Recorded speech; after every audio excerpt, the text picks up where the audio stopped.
Golden visa हमारा ताल्लुक जिन मुल्कों से, अब उसमें बेशक पाकिस्तान हो, इंडिया हो, बांग्लादेश हो, और तरह कई जो गरीब ममालिक हैं, बचपन से जिस घर में भी हम पैदाइश हमारी होती है, जहाँ पैदा वगैरह होते हैं, वहाँ कई और चीज़ें में सुनने का मौका मिलता है। उसमें जो जो इनिशियल लाइफ से लेकर एंड तक हम जो चीज़ें अक्सर सुनते रहते हैं, उसमें वीज़ा भी है कि ऐसा मुल्क का वीज़ा किस तरह मिलेगा, मैं ऐसा मुल्क जाना है तो वीज़ा मिलना बड़ा मुश्किल लगा। ये बातें हमारे सकाफत का, कल्चर का हिस्सा बन चुकी हुई हैं। बेशक आप अमीर हों या गरीब हों, अमीर बंदे को दूसरी चीज़ का सामना होता है।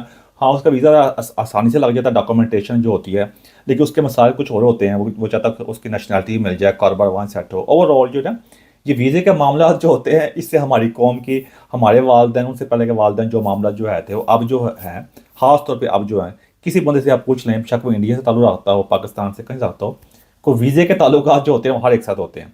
मैं ये लंबी तमहीद बांधने का मकसद ये था कि आप जान सकें कि वीज़ा की जो आज की जो मेरी वीडियो जो है, उसका ख़ास मकसद जो आपके सामने लेके आ सकूँ, गोल्डन वीज़ा। गोल्डन वीज़े को जो ज़्यादातर पब्लिसिटी जो मिली थी, वो मिली थी यूएई ने जब गोल्डन वीज़े का ऐलान किया था। उसके बाद फिर डोनाल्ड ट्रंप ने भी कहते हैं गोल्ड कार्ड का ऐलान किया, वो एक किस्म का गोल्डन वीज़ा ही है। उससे इसका एक मरतबा फिर हाईलाइट हुआ, उसमें दोबारा फिर इसमें जान पड़ी। वैसे आपको जो आज मैं आपके लिए लिस्ट लेके आया हूँ, वो बताने की कोशिश ये करूँगा कि कौन कौन से मुल्क जो हैं वो गोल्डन वीज़ा इशू करते हैं, उनकी क्या अहमियत है। आपको ये बात जान लेनी चाहिए कि गोल्डन वीज़ा वही मुल्क इशू कर सकता है जिसको पता है कि हमारे मुल्क में लोग आएंगे या हमारे मुल्क की वैल्यू होती है। वैसे कोई भी मुल्क जो होता है वो गोल्डन वीज़ा इशू कर सकता है।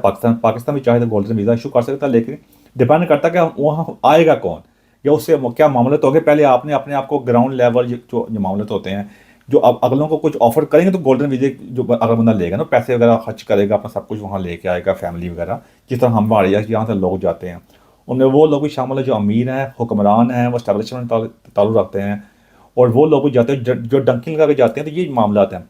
तमहीद थोड़ी लंबी हो गई, लेकिन ये ज़रूरी थी आप तक, ये मेरा पैगाम पहुँचना था, अगर आपको जान सकेंगे जो अंडरलाइन मैसेज किया है इसके अंदर। तो ज़्यादा टाइम और मैं ज़ाहिर नहीं करता, तो गोल्डन वीज़ा आपके सामने मैं शुरू करता हूँ। गोल्डन वीज़ा जो होता है, वो जो मुल्क इशू करते हैं उनमें क्या है। सबसे पहले बात करते हैं मलेशिया के बारे में। मलेशिया ने भी अपने गोल्डन वीज़े का ऐलान किया हुआ है। इसको वो कहते हैं माई सेकंड होम प्रोग्राम, यानी दूसरे घर का प्रोग्राम जो है। इसके ज़रिए उन्होंने चीज़ वादे कर दी हुई है कि इसमें आपको नेशनैलिटी नहीं मिलेगी। जिस तरह यूरोपियन कंट्रीज में जाते हैं, अमेरिका में जाते हैं ना, आपको नेशनैलिटी मिल जाती है, लेकिन उन्होंने ये चीज़ पहले ही क्लियर कर दी कि भाई ना, आपको नेशनैलिटी नहीं मिलेगी, वैसे आप हमारे मुल्क में आ सकते हैं, आपको हम रेजिडेंसी दे देंगे, हम रेजिडेंट तौर पर रह सकते हैं वहाँ पर जाके, जो आप जॉब शॉप जो बिज़नेस वगैरह आप करना चाहें वो कर सकते हैं, लेकिन आपको नेशनैलिटी नहीं मिलेगी। ये जो इनका जो गोल्डन वीज़ा है, ये 5 से 10 साल के लिए होता है, और इसको आप रिन्यू भी कर सकते हैं, यानी आप इसको एक्सटेंड भी कर सकते हैं, जो 20 साल तक ये आगे चल सकता है। इसमें आपकी जो इनकम होती है, आपकी कितनी इनकम है, आपके पास कितने पैसे हैं, उसको देखा जाता है। ज़्यादातर जब गोल्डन वीज़ा अप्लाई करते हैं, तो इनिशियल जो स्टेज है उसमें आपको $125,000 जो होते हैं वो जहानी होते हैं, यानी $1,25,000 जो होते हैं वो होते हैं। और आपकी मंथली इनकम जो होती है वो कम से कम $2,500 या $2,500 आपकी होनी चाहिए। लेकिन अगर आपकी उम्र 50 साल से कम है, तो आपने उनके बैंक अकाउंट के अंदर 70,000 यानी $70,000 जो है ना, वो भी जमा करवाने हैं। तो ये मामला मलेशिया के साथ है। मलेशिया की इकॉनमी वगैरह ठीक है, वहाँ अक्सर लोग वहाँ जाना पसंद करते हैं। मैं ये बता दूँ आपको। अगली बात करते हैं ग्रीस यानी यूनान की। यूनान का जो गोल्डन जो वीज़ा है, वो 5, उससे आपको मिलने के बाद आपको 5 साल की रेजिडेंसी मिलती है, यानी 5 साल का वीज़ा मिल जाता है। उसके बाद जब वहाँ पर रहेंगे, तो वहाँ रहने के बाद फिर आपको आगे फिर नेशनलिटी मिलने के भी चांसेस होते हैं। जो यूनान के लिए, उसके लिए उनकी जो मिनिमम रिक्वायरमेंट है वो है €2,50,000 यानी 250,000। लेकिन उसको उन्होंने एक्सटेंड करके बढ़ाकर अब 500,000 यानी $500,000 या €5,00,000 कर दिया हुआ है। जो €2,50,000 हैं, जो वो आप वहाँ भी इस्तेमाल कर सकते हैं, वो वहाँ इस्तेमाल हो सकते हैं जो उनके मशहूर शहर नहीं है, जो आम से इलाके हैं ना वहाँ पे, क्योंकि वो चाहते हैं कि सारे लोग एक जगह इकट्ठे ना हों। लेकिन अगर आप उनके मशहूर शहर जो कैपिटल एथेंस है, जो उनके मशहूर जो टूरिस्ट डेस्टिनेशन है, जैसे सेंटोरिनी वगैरह है, वहाँ पे जाके आप रहना चाहते हैं, इन्वेस्टमेंट करना चाहते हैं, तो वहाँ के लिए जो रिक्वायरमेंट है वो €500,000 है। उसके अलावा अगर आप ये उनके और भी उन्होंने ऑफर की हुई है, अगर आप यहाँ पे इन्वेस्टमेंट नहीं करना चाहते, कोई सिक्योर और किस्म की इन्वेस्टमेंट करना चाहते हैं वीज़ा लेने के लिए, तो फिर आप €400 यानी 4 लाख यानी €400,000 के गवर्नमेंट के बॉन्ड भी ले सकते हैं, जो मुकम्मल तौर पर सिक्योर होते हैं। उसके अलावा आप या फिर €400,000 की उनकी प्रॉपर्टी इन्वेस्टमेंट जो जो होते हैं, उसके अंदर शेयर आपके होने चाहिए, तो उसके अंदर रियल एस्टेट जिसे कहते हैं, वो लेकर भी आपको वहाँ का 5 साल का रेजिडेंस मिल जाएगा। आगे बात करते हैं पुर्तगाल यानी पुर्तगाल की। पुर्तगाल के मामला भी इस तरह है कि उनका जो है जो गोल्डन वीज़ा है, उसकी रिक्वायरमेंट €5,00,000 यानी €500,000 है। वो भी उनके कहते हैं मेन सिटीज़ के अंदर अंदर जो है, जिस तरह लिस्बन आ जाता है, कैपिटल आ जाता है, अगर वहाँ आप रहना चाहते हैं, या आपने इन्वेस्टमेंट करनी होती है प्रॉपर्टी में, रियल एस्टेट वगैरह में। लेकिन अगर आप उनके सब अर्ब्स में जाके, स्मॉल टाउन्स में जाके जो इतने पॉपुलर नहीं है, वहाँ पे जाकर रहेंगे, जो बड़ी सही है। आप एंड एट द एंड आपका मकसद क्या है, तो उस पर आपकी काफ़ी आपको कहते हैं उसमें मदद मिलेगी, यानी आधा आधा हो जाता है, यानी 2.5 लाख यूरो, 250,000 यूरो आपको सिर्फ दिखाने पड़ेंगे। तो उसमें फिर आपको 5 साल की रेजिडेंसी मिलती है, बाद में नेशनलिटी मिलने के भी चांसेस होते हैं। आगे बात करते हैं स्पेन की। स्पेन ने भी अपना जो गोल्डन वीज़ा इशू करते थे, लेकिन उन्होंने अब इसको बिल्कुल सस्पेंड कर दिया, बिल्कुल खत्म। वो 3 अप्रैल 2025 से, यानी 3 अप्रैल 2025 से स्पेन ने अपना जो गोल्डन वीज़ा का प्रोग्राम है उसको सस्पेंड कर दिया। तो इसलिए अगर आपको कोई बंदा आप बताए कि स्पेन का गोल्डन वीज़ा मिल रहा, तो उसको यकीन नहीं करना आपने। मैं ये आपके लिए इतला के लिए अपने को बचाएं इस चीज़ से, फ्रॉड वगैरह से। आगे बात करते हैं मोल्टा की। मोल्टा ये काफ़ी देर का इशू कर रहा है, इसके बाद उसके ऊपर यूरोपियन यूनियन ने भी काफ़ी इतराज़ उठाए थे कि उन वो इशू कर रहे हैं 5 लाख कहते हैं जो यूरो, 500,000 यूरो के लिए आप उनका रेजिडेंट कर ले सकते हैं। सही उसके स्ट्रिक्ट किस्म के बैकग्राउंड चेक होंगे, आपके क्रिमिनल रिकॉर्ड चेक होगा, कोई जुर्म वगैरह तो नहीं आपने किया हुआ, ये मामले तो होंगे।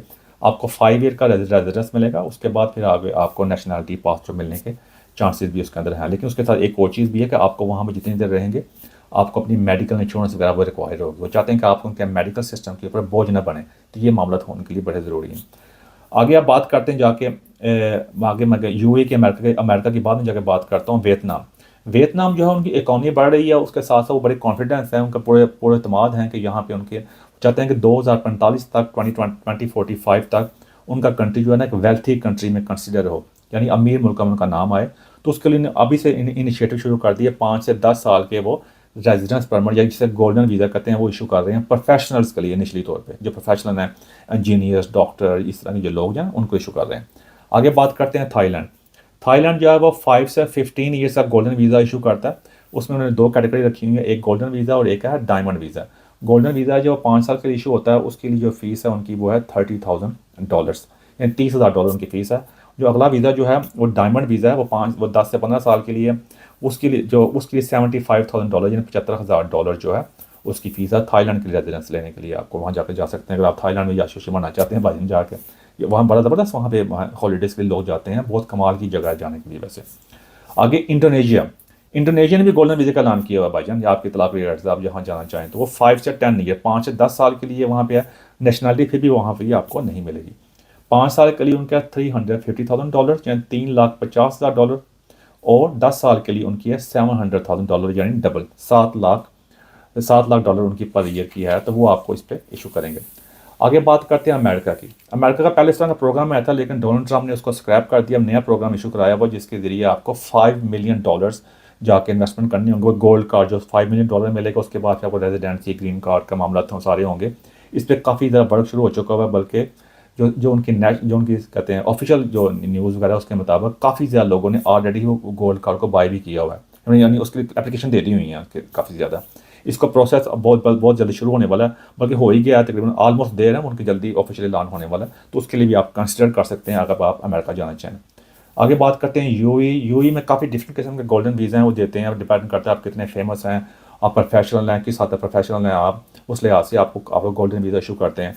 लेकिन अगर आप बिजनेस में इन्वेस्टमेंट वहाँ करना चाहते हैं तो उसकी रिक्वायरमेंट उनकी है $550,000 यानी $5,50,000 से शुरू होती है। उसके लिए आपको किसी स्पॉन्सर की ज़रूरत नहीं है, आपकी फैमिली को भी साथ कहते हैं मिल जाएगा वीज़ा, आप जब मर्जी चाहें आ जा सकते हैं चक्कर के अंदर। उसके साथ साथ आपने अपने टैक्स रिटर्न भी जमा करवाने होंगे, यानी ये नहीं कि आपने कर मरतबा पैसे जमा करवा दिए बाद में भूल गए, नहीं। वो चाहते हैं प्रॉपर तरीके से आप वहाँ इन्वेस्टमेंट करें, जॉब्स, क्रिएटिविटी हो, ये सारा उसका सामने रखते हुए आपकी जो एनुअल टैक्स है वो तकरीबन $70,000 होना चाहिए, यानी $70,000। इस तरह की और भी आई कैटेगरीज आप ऑनलाइन जाके चेक कर सकते हैं। मेरी कोशिश ये थी आपके से आपके लिए एक इन्फॉर्मेशन का मालूमात ऐसी लेकर आ सकूँ जिससे आप कुछ लर्न भी कर सकें, क्योंकि अक्सर हमारे जो लोग होते हैं, जैसे मैंने पहले कहा, वो वीज़े के बाद बात हो रही होती है।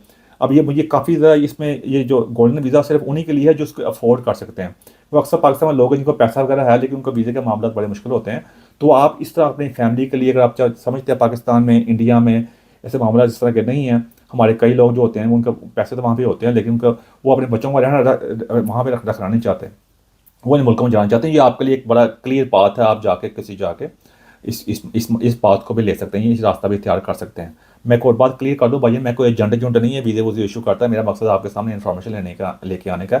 मेरी कोई ऐसी बात हो जो गलत हो, मैं कहते हैं मैं भी इंसान हूँ, गलती में से हो सकती है। मैं पहले यहाँ से मदद चाहता हूँ, आप अपनी तहकीक खुद भी जाकर पूरी तरह कर सकते हैं। एंड में कोई मेरी कोई ऐसी बात जब आपको अच्छी लगी समाज चाहता हूँ मैं। Thank you very much.